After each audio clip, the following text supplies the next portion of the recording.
లారీలు కూడా నడుపుకునే మిత్రుడికి ఈ రోజు వాహన మిత్ర ద్వారా మరి ప్రతి సంవత్సరం 10,000 రూపాయలు ఇచ్చే కార్యక్రమం పెట్టారు.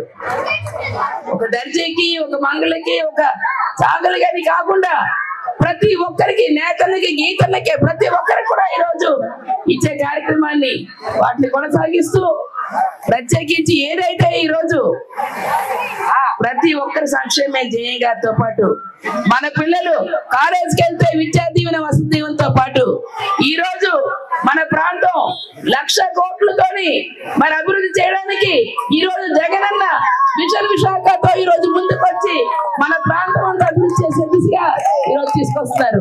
భారతదేశంలోనే ఒక ప్రత్యేకమైన విశాఖపట్నం అని తెలిసే విధంగా ఈ రోజు ప్రతి ఒక్క కార్యక్రమాన్ని, అటు మెడికల్ కాలేజీలు, 17 మెడికల్ కాలేజీలు, ఇటువైపు పోర్ట్లు, అటువైపు ఫిషింగ్ హార్బర్లు, కావలసిన ఫ్లైఓవర్లు, రోడ్లు, అన్నిటికంటే పరిపాలన రాజధాని వస్తే భీమిని, మన భీమిని నియోజకవర్గమే కీలకం.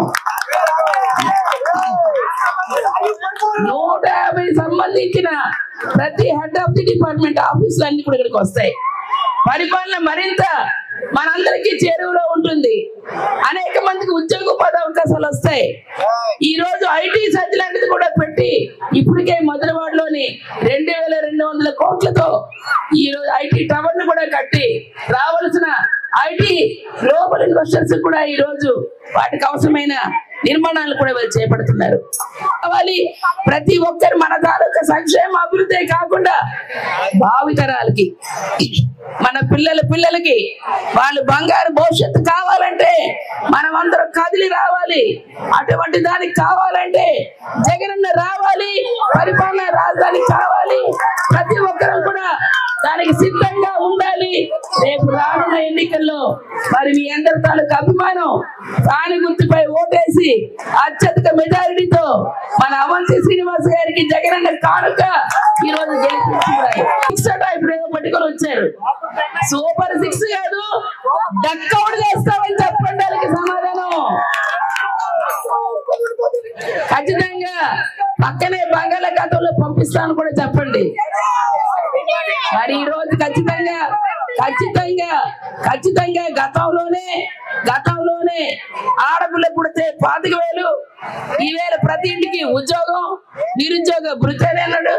ప్రతి ఒక్కటి ఇలాగ కళ్ళబుల్లి మాటలు చెప్పినవాడు ఒక్కటి కూడా చేయలేని వాడు ఈ రోజు వాలంటీర్ని తిట్టి వాలంటీర్ వ్యవస్థని ఎలక్షన్ కమిషన్ కి ఇచ్చి రద్దు చేసినాడు. మళ్ళీ వాలంటీర్లు తీసుకొచ్చి 10,000 ఇస్తాడట. ఏదో సామెత ఉంది కదా, మింగడానికి మెతుకులేదు కానీ మీసాలే సంపాదన ఉన్నట.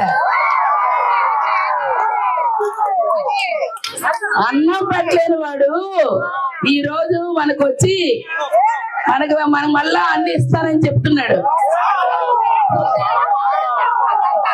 కొంగ జపం చేస్తున్నాడు. కొంగ జపం చేస్తున్న వాళ్ళకి బుద్ధి చెప్పాల్సిన అవసరం ఉంది. దయచేసి వినండి. కొంగ జపం అంటే అందరికీ తెలుసు కదా. ఎంతమంది తెలుసు? నిజం చెప్పండి. కొంగ జపం చేశారంటే ఎదుటోడిని మోసం చేయడానికే కొంగ జపం చేస్తుంది. మీ కొంగ జపం ఖర్చు చెప్తాను, మీరు అందరూ జాగ్రత్తగా వినండి. దాన్ని బట్టి మీరు డిసైడ్ చేసి మన ఓటు ఏ విధంగా వేసాలని బంగాళాఖాతంలో కలపాలని డిసైడ్ అవ్వండి. కొంగ పాపం ఒక చెరువులోనే జపం చేసుకుంటా ఉంటుంది. ఎలాగంటే ఒంటికాలతో. కొంగ ఎప్పుడు ఒంటికాలతో జపం చేస్తుంది? చేయదు. ఒంటికాలతో చేస్తుంది. చుట్టూ అంతా చేపలు తిరుగుతూ ఉంటాయి. ఏంటి కొంగ చేపను చూసి మింగేయాలి కదా. ఇది ఎలాగా ఏమి తినకుండా పాపం పసుతుండి ఉపవాసం ఉండి జపం చేస్తుందని పాపం చాలా బాధపడుతూ ఉంటాయి చేపలు.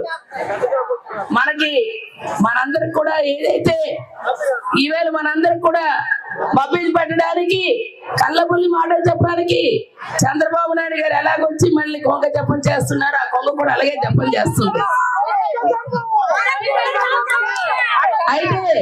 అయితే ఈ చేపలు అడుగుతాయి, కొంగ నువ్వు ఎందుకు అలాగా జపం చేస్తున్నావు, ఏంటి పరిస్థితి అంటే, నా బెంగంతా మీ గురించే, మీ బాగోగులు చూడటం గురించే, మీరేమైపోతారో నా బెంగ అని చెప్తుంటే ఏమైంది మాకు అని అడుగుతాయి.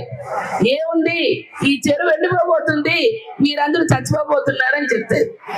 అయితే ఏం చేయాలని ఎందుకంటే ఒక మార్గం ఉంది. ఆ మార్గం ఏంటంటే, మీరు పక్కన ఇంకొక చెరువు ఉంది, ఆ చెరువులోకి జాగ్రత్తగా మిమ్మల్ని తీసుకెళ్తాను, మీరు నన్ను నమ్మొస్తే ఖచ్చితంగా మిమ్మల్ని అందరినీ నేను రక్షిస్తాను అని చెప్తుంది కొంగ. సరే అని ఆ చేప పిల్లలు అన్ని ఒకసారి తీసుకెళ్లేరు కాబట్టి రోజుకు 4 తీసుకెళ్ళి ఆ చెరువు దగ్గర తిప్పుతానంటది. రోజుకి 4 చేపలు తీసుకెళ్ళి ఆ చెరువులో దింపుతానని రోజు వెళ్తుండేది. అయితే అక్కడ ఆ చేపలతో పాటు ఒక ఎండ్రకాయ ఈత కూడా ఉంటుంది, తెలుసు కదా ఎండ్రకాయ అంటే. అలాంటిది, అది కూడా ఆ చేపలతో పాటు స్నేహం ఉంటుంది. అయ్యో చెరువు నిజంగా ఎండిపోతే నా పరిస్థితి ఏంటి, నన్ను కూడా తీసుకెళ్ళని ఆ కొంగను అడుగుతుంది. నేను తీసుకెళ్ళలేను కదా అంటే, పర్వాలేదు నీ మెడలు నేను పట్టుకొని వస్తాను, నన్ను తీసుకెళ్ళని చేపలతో పాటు అక్కడికి ఆ చెరువు చేరుకుంటుంది. ఆ చెరువు చేరుకొని చూసేటప్పటికి అక్కడ చేపల తాలూకా ముళ్ళు, చనిపోయినవి అన్నీ ఉంటాయి, తేలుతూ ఉంటాయి. అమ్మ ఇది ఇలా చేసింది అని చెప్పని వెంటనే ఆ ఎండ్రికాయ దాని పేక నొక్కేసి అక్కడే ఆ చెరువులోనే దాన్ని సమర్చేస్తుంది.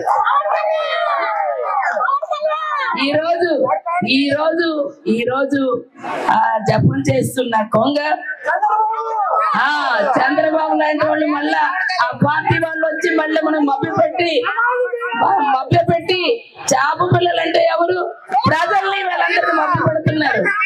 అందుకే ఈవేళ తెలివైన వారు, మన ఓటు ఎండ్రికాయ లాంటిది, ఖచ్చితంగా రేపు రానున్న ఓటుతో బుద్ధి చెప్పి ఖచ్చితంగా ఏవైతే కొంగని, మరి చేపల్ని చంపి వీళ్ళ మోసం చేసిన కొంగని ఏ విధంగా చెప్పాయో చంద్రబాబు నాయుడు